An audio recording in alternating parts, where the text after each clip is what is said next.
Hello, hello. We are still in the rambling format because I am still very busy with things. We're also going to be mixing it up a bit today because we're doing a tier list video. So recently the completionists made a video ranking starter Pokemon. He was just kind of looking at generations as a whole, but regardless, I was very upset and respectfully disagreed with most of his opinions. But this isn't going to be a full retort on his questionable rankings. I wanted to do something different today. I want to review starter evolutionary lines as a whole. Evolution is a huge part of Pokemon.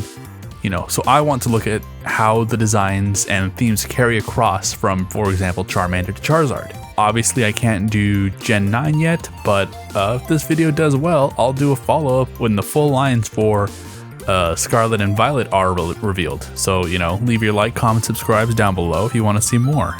Also, patreon.com/startown. No real order to the list. I'm gonna, like I said, kind of rambly right now. Let's just start with Charmander, Charmeleon, and Charizard. The overall concept stays pretty consistent. The horn, starting with Charmeleon, places like this concept of elongating. So the big shift from a bulkier Charmeleon to a longer Charizard, I think that works visually. I think it's hinted at well. It also just becomes more aggressive through its expression and tone over time. And overall, I'm gonna rank it as pretty good. Let's just go through Gen 1 some more. Bulbasaur, Ivysaur, and Venusaur, absolutely love it. Super top tier. There's a very clear sense of growth represented in the flower blooming across the evolutionary lines. The shape also makes sense as it grows. It gets bulkier as it has to support the weight of the flower itself. The spots and the speckles on Bulbasaur and Ivysaur become warts, which I think just it's not a one-to-one translation, but I think it makes sense, makes it feel a lot more bigger, more foreboding, more muscular. Overall, top tier. It is a fantastic evolutionary line. I think it's very satisfying. Let's see, Squirtle, Wartortle, Blastoise. Honestly, I don't like this one that much. Squirtle starts with this nice little spirally wave motif in the tail. And then, in Wartortle, that gets expanded upon, the waves become bigger.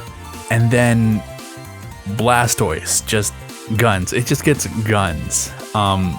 And I know that if you look into beta Blastoise designs, you can see that it wasn't supposed to even be the original final evolution. They just took another sprite from a different Pokemon and just slapped it in. So it's not, it doesn't feel like it was a logical through line.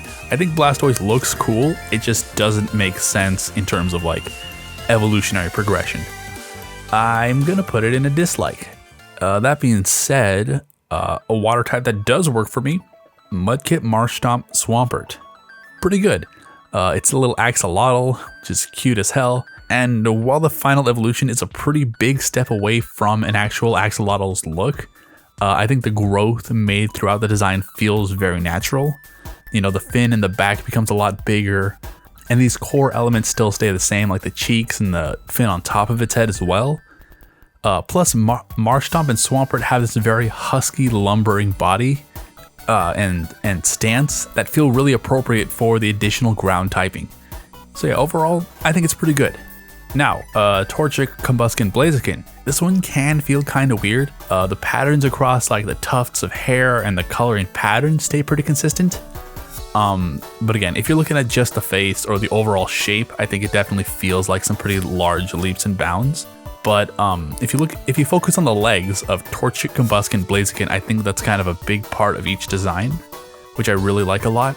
And it makes sense because Blaziken's whole thing is, Blaze Kick. So, the line starts with Torchic only having legs, to Combusken having, a very pronounced kicking animation in its sprite, to Blaziken, who has these just big, very bold legs in its final design. I think that, to me, works. I like it a lot. I like that there's a theming to it. You can see where the point of growth is kind of focused. And, just rounding out Gen 3 with Trico, Grovyle, and Sceptile, another really good line. Gen 3 has some of my favorite starters, so I'm sure there's a bias going in, but, whatever. I like them a lot. Now, Trico doesn't really have any strong motifs that grow with the evolutionary line, like the legs or the fins of Torchic and Mudkip respectively. but it has a really solid base shape and design affectations that are seen throughout the line. Like for example, Grovyle has like the same general shape, but it's now a lot sharper. Not just like in like all the sharp leaves that are coming off of it, but just everything about its design is just a little bit more angular, you know? And then, you know, evolve into Sceptile and it's even sharper. Which again, like, I think makes sense because Leaf Blade was kind of introduced in this generation. And while it's not a Sceptile exclusive move, it definitely makes it feel like the move was designed with this creature in mind. Like they really own that move, you know? And on top of that, like you have the spores on its back, so it's like a fully grown fern or something like that. Which again, just I think has that really solid grass symbolization of growth. Again, I think it's pretty good. I like it a lot. Another Pokemon that has blades as a motif, Oshawott, Duat, and Samurott. And I wish I liked the Oshawott line more. Oshawott is super cute. I love like the real life otters being represented with the shell being cracked on its belly. And then, you know, and then Duat, it very clearly leans into the samurai motif. You know, it's got like, it's like a very wide stance that a samurai would take. And then its shells are holstered on its side like katana.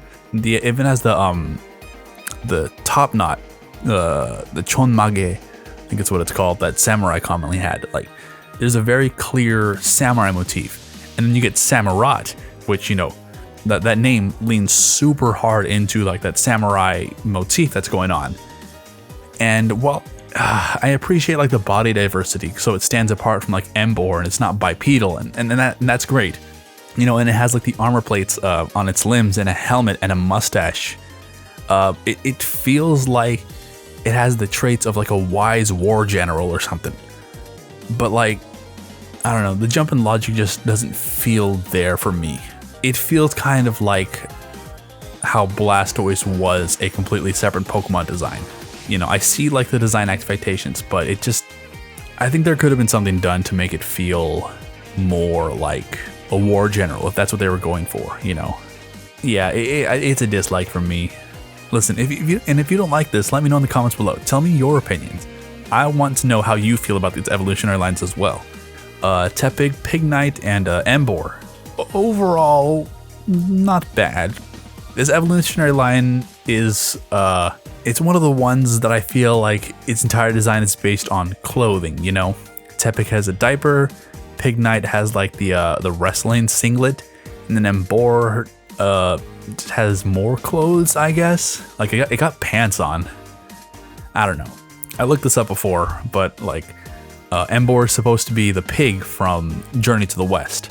And you can kind of see that in like the spiraling on its stomach. But overall, it kind of just puts on more clothes. So I'm going to just, I see it. I see what they're doing. I see it. That's where I'm going to put it. I see it. Snivy, Servine, Superior. Awesome line. Really, really like that. One, Superior has like such a unique evolutionary line going from, you know, this little lizard kind of looking thing.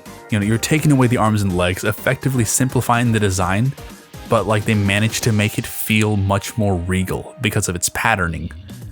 More so than a lot of these other Pokemon, I think that Superior has like a really clear personality. I don't think you get that from a lot of these other Pokemon. Just in general, especially without animation. I think with animation, Pokemon have a lot of personality, but just staring at them sometimes, I think that they can kind of I think you can feel that something is missing, you know?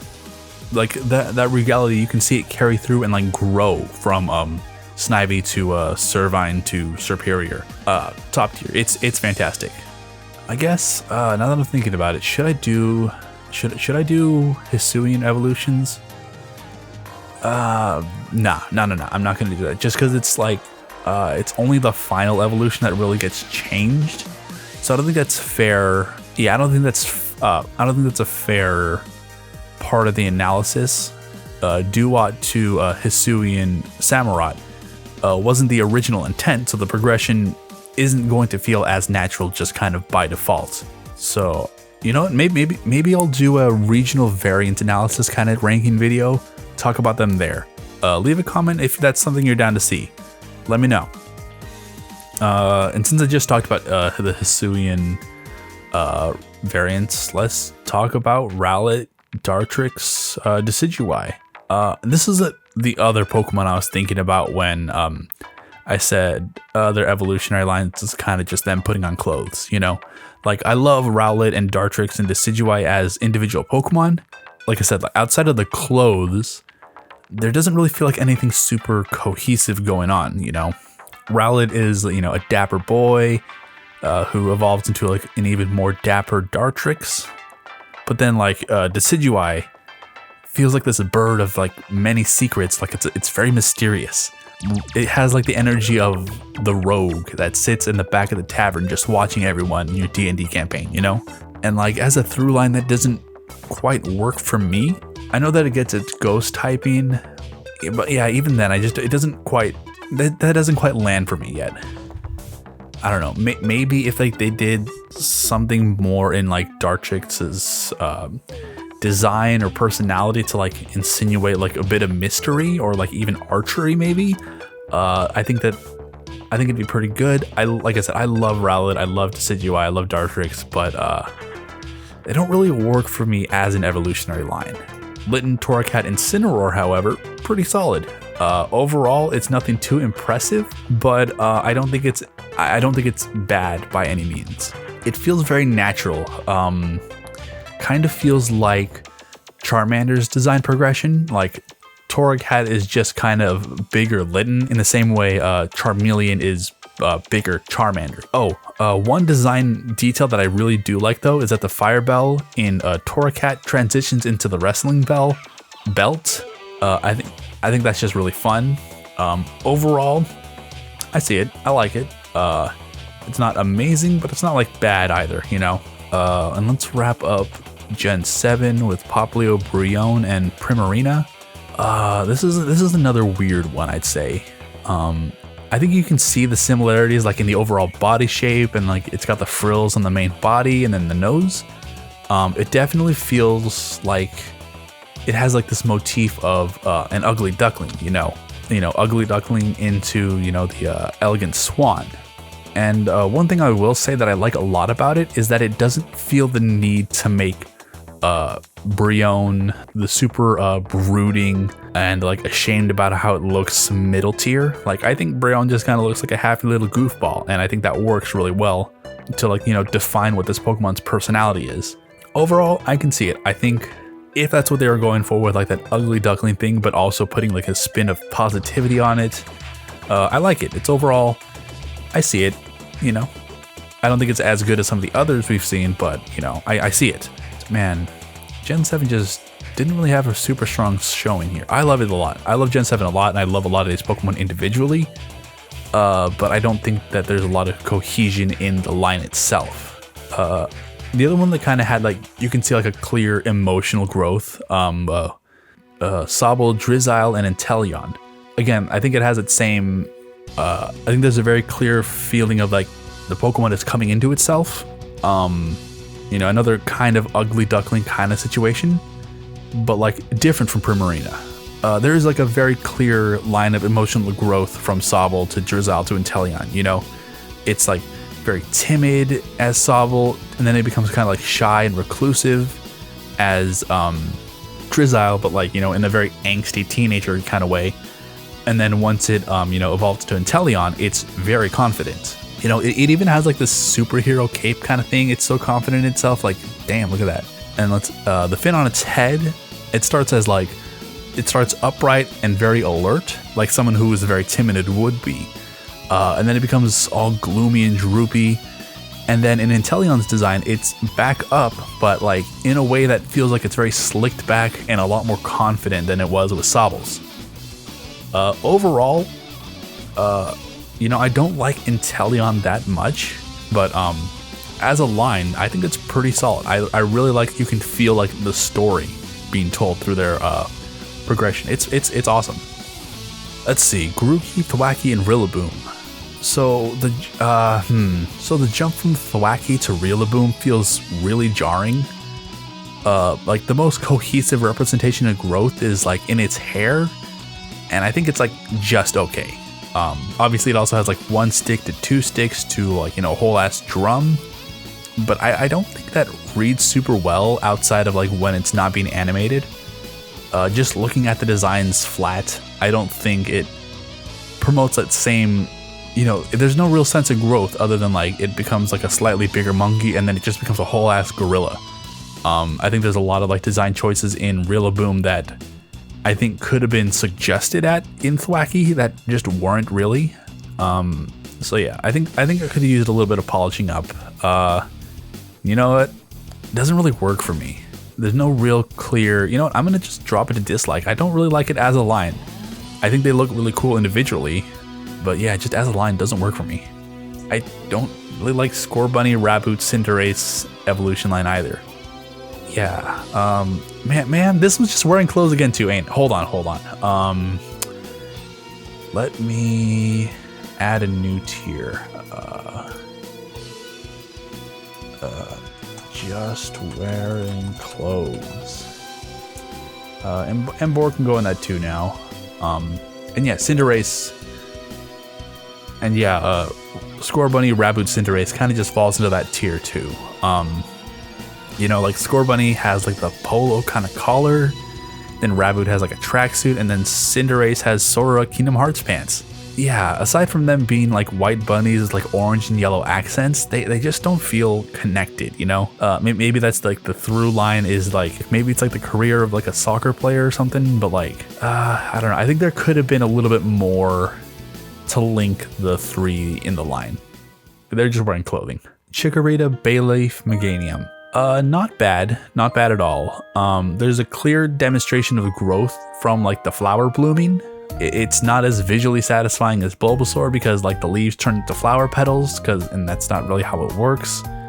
Wait, maybe it's a poinsettia. No, I don't think that's what it's trying to be. Yeah, I think the overall like design of like this Brontosaurus growing stays consistent, and that definitely helps with all like the color swapping, you know, that this Pokemon goes through in its line, because there's a lot of colors happening here. Yeah, overall, I can see it. Not great, but not bad. I can see it. Let's see. Totodile, Croconaw, Feraligatr. Man, this one's just another one that feels so weird to me. Like, at a glance, it can seem kind of normal, you know. Small blue alligator becomes like, you know, a big blue alligator. But, you know, I don't know. Then you look at it more, and I just don't see the progression beyond that, you know? Clearly a big part of its design is supposed to be like the jaws, right? Like Croconaw, like they all have like these big maws, you know? Croconaw's jaw feels like it's the dominant feature. Then Feraligator's jaw isn't as commanding as like it's just presence as a whole. Like I think the posing, that very hulking posture is like much scarier than the jaws itself on Feraligatr. Also, Croconaw just has like this Fred Flintstone kind of looking pattern on its stomach, and then it just goes away, and instead we have like these blocky scales instead. I don't get it. I can see that it's growing and it doesn't feel not cohesive, but it's not working for me. I don't see it. But Cyndaquil, Quilava, Typhlosion. All right. I know they're supposed to be like a fire mouse, but they're badgers, right? They're supposed to be badgers, right? Overall, a solid design. I think it plays it very safe. Like there's not a lot that's drastically changing. The main body changes a bit, but it feels like it's a growing creature. You know, with Cyndaquil, it starts, you know, just kind of on the back, very wild and uncontrolled, like a toddler would be, not really being a master of its own flames. And then with Quilava, you know, it gets like, kind of just gets angsty with like the flames on its tail and its butt. Definitely looks like a teenager. You know, then Typhlosion stands up on its hind legs and like the flames go like across its shoulders. For being as simple as it is, it's pretty good, you know? Yeah, there we go. That's put it right there. Let's see. What else we got? Piplup, Prinplup, Empoleon. Alright, this line is pretty satisfying. Piplup to Prinplup feels pretty natural. The fins on Prinplup's head feel a little weird, but I think it matches like the pattern started on Piplup's face. You know, it feels like it's logically growing out from there. And Empoleon, that one just feels like, what if we added a steel type to an even bigger Prinplup? You know, I think it works. It's knowing that the typing is there, knowing that like it becomes a lot more jagged, a lot more intimidating with that steel type, I think it works. I think it looks great. Also, I am just noticing like the weird claws on the underside of Empoleon's fins. That's just kind of weird. I like it a lot. I think the progression line's pretty good. All right, Turtwig, Grotle, Torterra. This is another really solid entry. Turtwig into Grotle looks pretty good. A lot of this, you can see a lot of the same core ideas being applied to these two. You know, Grotle is a lot more armored and bulky. It feels like it's getting ready to add the more solid ground typing to it, with its more like armor-like design. You know, I think it's really cool. And then, you know, Torterra just takes it a step further by actually adding the ground typing. The mountains and all of the gray feel a little bit more like rock than ground type, but I think that's just semantics, honestly. Oh, and also like Torterra's legs just look really strong and earthy compared to the other two. I think that's a nice touch. Overall, I think it's pretty good. I think it has like the same ideas that Empoleon had of like, we are adding another type and that's going to be changing, you know, the design of it. And I think Torterra just did that a little bit better than Empoleon did. And wrapping up Gen 4, Chimchar, Monferno, and Infernape. Another really good one. Kind of like Tepig line. I guess it came first, so... but it was inspired by Journey to the West. This is the Monkey King, Sun Wukong. I'm sure I'm mispronouncing that. The blue on Monferno is just a little jarring. I get that it's probably being like a baboon, kind of. I don't know. That blue definitely makes it stick out like a sore thumb, but I don't think it looks bad. And I think like the little spiral motif that's going on, kind of like in the Emboar line, I think that works really well. I think it's even more clearly done here. Another pretty good design. I also think they could have done a little bit more with Monferno's white fur, especially seeing how much of that white fur spread on Infernape. I think that they could have done a little bit more with it on Monferno. But I think that's mostly nitpicking. I think this is overall a pretty good design. All right, we are in the last gen. We are in Gen 6. Fennekin, Braixen, Delphox. It's fine. Compared to other Pokemon, I don't feel like it changes in the face much. You know, especially there's not much change in between Braixen and Delphox. The ears get more hairy, and like that's supposed to be like the idea of like flames growing. But overall, I don't know. It's, you know what this is? This is another Pokemon putting on some clothing. That's where it's going. It's going in the clothing one. Yeah, and of the clothing ones, I think this is kind of the worst one, to be honest. Whatever. I'm just gonna move on.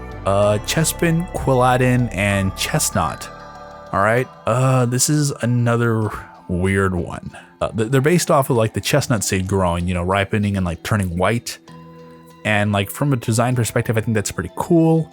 But you know, that being said, I think they could have done a bit more with Quilladin's design to smooth that transition for like, you know, the simple-minded folk like myself. Because even knowing like it's a whole chestnut motif, I don't think that it worked very well visually. You know, maybe if they made it like a bit furrier or gave it a bit more of like an armored look, I think this works. But going from Chespin to Chunky Chespin to a completely different looking Pokemon, it's like a unique, cool concept, kind of like what's his face, Samurott, but like, yeah, it just doesn't work for me. Don't like it. Let's see. And last but not least, yeah, let's end it strong here. Frogadier. No, what? Frogadier Greninja. Gosh. Honestly, it's a pretty slick transition between the three. I feel like the evolutionary line, once again, is telling a story. You know, you start with Froakie, like a little common bandit, and then Frogadier is much more agile, clearly. It also gets a little darker, and then Greninja, you know, it forgoes the bubble motif almost entirely. You know, like you still got like the bubble kind of like look on like its joints, but overall it just completely goes into like, you know, the dark typing, you know. And I think for that it works really well. I think it's, again, I think these ones that like you can really tell that there's a story being told, those are the ones that really work well for me. All right, let's see what we got. In top tier, we got like the Bulbasaur line, Snivy, Sobble, Cyndaquil, and Greninja. Yeah, these all like tell stories. You can see like this, a really strong through line of growth. The Pretty Goods, I think they take some jumps, but overall, again, pretty solid. I don't think that they tell like a clear story in the same way that like the top tiers do. When I was originally thinking of this, I knew that I liked like the grass type evolutions a lot because I think that's a very clear symbolism of growth in the plants, you know, that they're based off of. But looking at this, I guess it's all pretty well spread out, honestly. Yeah, fire types manage to stay generally pretty consistent. And I guess that makes sense. Like fire and plant life both have like these very easy ways to like, you know, convey growth and evolution and progress. Whereas water doesn't really. So I don't think like that comes through in a lot of these designs. Which is why, like, you know, in Teleon and Greninja at the top, you don't see a lot of like the water motifs, you know, coming through in the design or in the evolutionary line's progress. Whereas I think that's very clear parts of like, especially like, you know, Bulbasaur, Ivysaur, Venusaur, you know, Trico, Grovyle, Sceptile. I think there's these very clear visualizations of growth. But yeah, so this is my ranking of like the evolutionary lines. If you disagree, if you agree, let me know in the comments below. If you want to put together a ranking tier list and like share that JPEG on my Discord, I'd love to see what you guys think. So feel free to join that and tell me what you think down below. And on the Discord, I'll provide a link. That's all from me. Y'all have a good day. Bye-bye.